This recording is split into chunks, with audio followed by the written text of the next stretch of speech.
Hey, what is up, guys? We're finally back on GS after all the last Claudia stuff, but don't worry, we're going to be back on last Claudia too, with the remainder probably the Japanese version until the global releases, and then even whenever the global version comes out, I don't know if I'll main that one over the Japanese version, because I don't know how well my account will be set up at that time, but still, I'm going to be posting a lot of last Claudia alongside GS, so yeah, so today we're going to be covering the update that's coming out later tonight. Also, I'm going to be covering a little bit of a rant at the end of this, so if you guys want to see that, if not, I'll tell you when, you know, the update portion of the video is over, and then the rant video will start. So here we go. So going to the news section, what do we got coming out this week, OP? Well, for one, we can celebrate the major update with 100 Awoken Souls. There's giving these out, I think, on login, I think.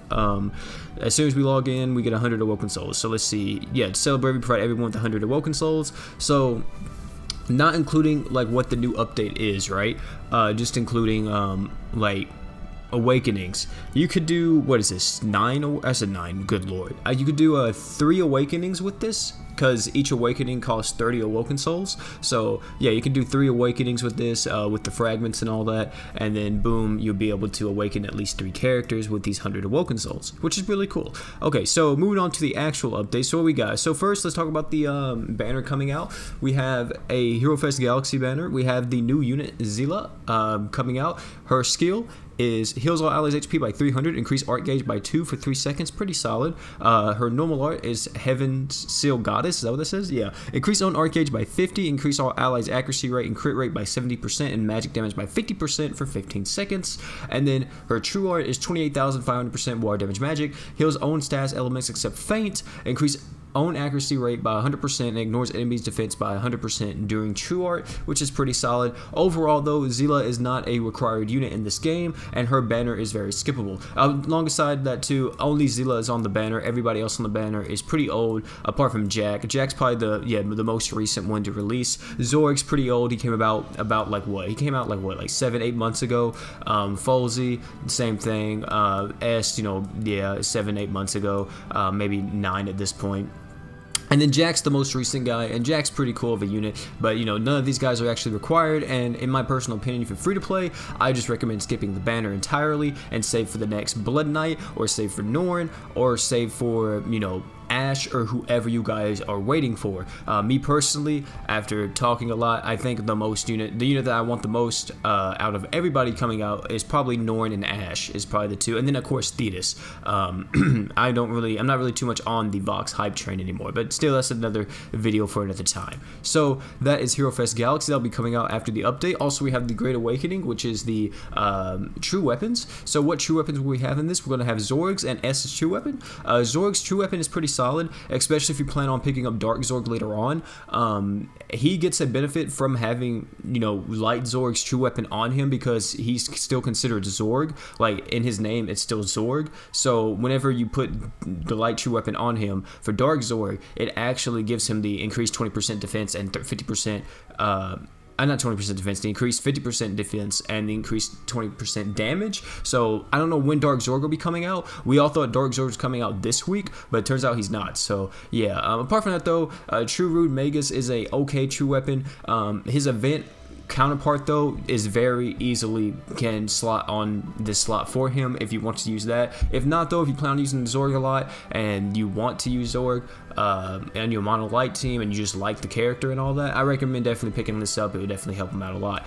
Make him a little bit more tankier too. Make him like that bruiser role that I was talking about. Zorg's pretty much the only bruiser in this game where he's like an attacker, but he has extremely strong defensive stats with his true weapon on. So yeah, it makes him like a bruiser to an extent. His next is S's true weapon, True Valhite. True Valhite's pretty good. If you have the S event Valhite though, it's pretty much the same. The only difference is that S now gets 20% damage up and 20% break. Apart from that, everything else is the same, and I think the cooldown is a little bit less on True Valhite. So yeah, if you use S a lot, you know, and you don't have the event weapon, maybe try to go for this. Apart from that though, I wouldn't really recommend it. This event should come back, you know, sometimes, and even then, there's other items in the game now that is better in 5-star physical attack slots for just attackers like that. So, you know, it's up to you. But yeah, that's the true weapon banners coming out. Moving on from that, what else do we got? We got the Fabled Hero, what was it called? The Fabled Sword Chosen One? I almost said the Fabled Hero Chosen One. So, what is this? Also, is there anything else after this? Oh yeah, then this right here. So we're going to cover this real quick. Okay, so the event items that are coming back, let me just say real quick, the Zorg event is a fantastic event. It's really, really good. Pretty much all the equipment here is very viable. All of them are really strong, and you can use all of them all the time. So yeah, think that through, and I'm gonna tell you pretty much the most important equipment from this event. So what do we have? So we have the Treasure Blade, like I said, the event counterpart to Zorg's true weapon. If you're gonna be using Zorg, maybe pick this up and use this on him, because it's gonna be good. Because Zorg, how he works is he gives 100% crit rate whenever the boss is broken, and I think this increases all allies' crit rate by 50%. Is it 100% or 50%? I can't remember what Zorg does on his true art anymore. I know he feints the boss, but apart from that, I'm not for sure. So true weapon right there. Moving on from that, we have the Toy Sword. Toy Sword is absolutely a phenomenal physical attack item. It's extremely strong. What is it OP?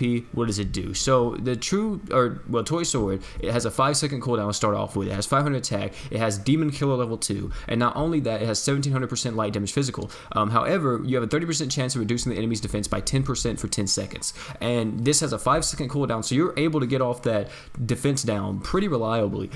In raids, most of the time, in certain compositions, people use a ton of Toy Swords because they're able to just constantly keep the defense down debuff on the target or on the raid boss. Not only that, it stacks. So what I mean by that is that if you can apply 2 defense downs onto a target, their defense is reduced by 20%. However, Toy Sword, I will say, has kind of fallen off a little bit because if you have units that can crit, like Freed, Reveria, Regulus, that can make other units crit, stuff like that. Defense doesn't even matter at that point, because defense just defense isn't even factored in if you can crit, because you just bypass defense with crits. So yeah, that's a thing too. But however, don't really. It's a good item. My recommendation, though, if you're going to pick it up and you're a new player, I definitely recommend this. I would recommend at least 3 if you're a new player. At least 3, maybe 4. But yeah, you can use this on a lot of different people, and it is a really good item. Holy Cape, or the Hero's Triumph, is a 40-second cooldown item. This increases all allies' evasion rate by 15%. It's decent, nothing too crazy. And then Rude Magus Versus is a 60-second cooldown, 20 art gauge up, 4-star support item. Nothing too crazy. I would recommend, though, if you're going to be using this, just recommend farming the Berwick event and getting Berwick's 4-star support item instead. So yeah, and that's going to be it for the event. And then on top of that as well, we have the brand new stuff that is coming with the version 2.3.0 update. So what do we got coming? So we have Evolve/Awakening screen renewed, direct access to the quest straight from the Evolve and Awakening materials, a new Awakening system with Awoken Souls only. We have Unit Compodium renewed, access to pixeled unit actions from the Compodium, and Units voice reproduction system in the Compodium renewed. So pretty much now you can swipe over and you can awaken units with just Awoken Souls and Gil. That's it. And wait, it's not called Gil. Green, my bad. Awoken Souls and Green. And then boom, you'll be able to awaken the unit. So that's pretty okay. I wouldn't recommend doing this at all, even if you're a new player. It's not really worth it. It's like over 100, I think it's 150 Awoken Souls, right? To awaken a unit like this, and it's just not worth it. It's a ripoff. It really is, because that means you're spending that much on awakening one unit when you could just spend 30 and just do the giant bosses and be perfectly fine.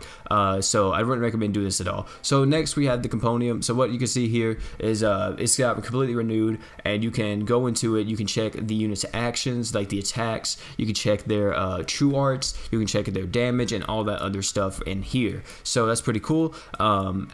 During that, and I think that's it. Oh yeah, and then they didn't even say this, but there's an auto manage party system now. Whenever you click on a unit, you can either set them as a profile picture or like the profile icon to show people what unit you have, which is kind of cool. It doesn't really do anything because there's no friend system in this game. And then also on the unit page now, you can actually, if you see that, you actually can change their equipment from the unit page now, which is really cool. Not only that, there's a ton of other stuff that they added, like a new auto, I think it's auto feature where you can just instantaneously just make a a team, like the game will make a team for you. I wouldn't recommend doing it because it's probably just going to base it off of like the highest attack or something. I think that's the thing too that they're adding. I'm not for sure though. I thought I saw it on Twitter. They said that. Apart from that though, I think that's it for the update. So yeah, so here's comes the rant part of the video. So if you guys just hear the update, you know, you guys can go ahead and leave. I'm not going to keep you guys here too much longer though for this, but I just want to say something. So not Hero Fest Galaxy. Hero Fest Galaxy is decent. This right here. Okay, so veteran players in this game, the vets, you know, me and along with everybody else that are veterans, you know, guys, we really are getting screwed over by Next Ninja. We really are, straight up, and there's no other way to get around it. We really are. This event coming back is phenomenal for new players and vets alike, because if you missed this event before and you wanted Toy Sword, you can get it now. However, I will say that for people who already had toy swords like me and multiple others, this event's completely useless to us. But it wouldn't be if there was a thing that came out.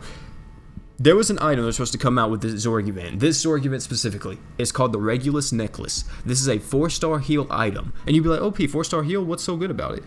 This thing has a 15% AoE heal. It's a percentage-based heal. If you are a Dark Elemental unit, it's increased by another 10%, so a 25% heal if it is equipped onto a Dark unit. Not only that, this 4-star heal item is able to give you 20 Art Gauge.